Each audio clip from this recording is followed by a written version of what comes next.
മാനസികാരോഗ്യ പ്രശ്നം പൊതുവെ കുടുംബങ്ങളിലും സമൂഹത്തിലും ഒരു വല്ലാത്തൊരു പെരുമാറ്റം ആ രോഗികളിൽ കാണാറുണ്ട്. അത് ഒരു രോഗത്തിൻ്റെ ഒരു പ്രധാനപ്പെട്ട ഒരു പ്രയാസമാണ്. ഇപ്പോൾ നമുക്ക് കാലുവേദന ഉണ്ടെങ്കിൽ കാലിന് പ്രയാസം ഉണ്ടാകുന്നത് പോലെ, തലവേദന ഉണ്ടെങ്കിൽ തലക്ക് പ്രയാസം ഉണ്ടാകുന്ന പോലെ, മാനസികാരോഗ്യ പ്രയാസം ഉണ്ടാകുമ്പോൾ അയാളുടെ പെരുമാറ്റത്തിലും അയാളുടെ ഇടപെടലിലും ഒക്കെ തന്നെ ഒരു അസ്വാഭാവികമായ പെരുമാറ്റം ഉണ്ടാകും. അപ്പോൾ ഈ അസ്വാഭാവികമായ പെരുമാറ്റം പലപ്പോഴും മറ്റുള്ളവർക്ക് ബുദ്ധിമുട്ടാകുമ്പോൾ അവർ ഇതിനെ ചികിത്സക്ക് പോകുമ്പോൾ സ്വാഭാവികമായും നമ്മൾ കണ്ടുവരുന്നത് ഏതെങ്കിലും അർത്ഥത്തിലുള്ള കുറച്ചുകൂടെ ലഹരി പോലെയുള്ള സെഡറ്റീവായുള്ള ഡ്രഗ്സ് ആണ് പലപ്പോഴും കൊടുക്കുന്നത്. ഇപ്പം ഒരു മാനസികാരോഗ്യ പ്രശ്നമുള്ള ഒരാൾ എന്ന് പറയുമ്പോൾ അയാൾക്ക് മാനസികാരോഗ്യ പ്രശ്നം എന്ന് പറയുന്ന പ്രശ്നം ഒരു ഭാഗത്തുണ്ടാകുന്നു.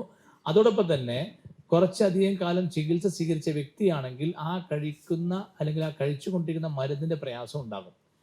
ഇപ്പം ഇങ്ങനെ വരുമ്പോൾ സ്വാഭാവികമായിട്ടും ആ മരുന്നൊക്കെ ഒഴിവാക്കി ഏതെങ്കിലും വ്യക്തി ചികിത്സിക്കാൻ താല്പര്യപ്പെടുന്നുണ്ടെങ്കിൽ തീർച്ചയായും നമ്മൾ മനസ്സിലാക്കണം ആ മരുന്ന് ഒഴിവാക്കുമ്പോൾ ഉണ്ടാകുന്ന കോംപ്ലിക്കേഷനെ എങ്ങനെ ഹാൻഡിൽ ചെയ്യുമെന്ന കാര്യത്തിൽ അവർക്ക് വ്യക്തമായ ഒരു ധാരണ വേണം.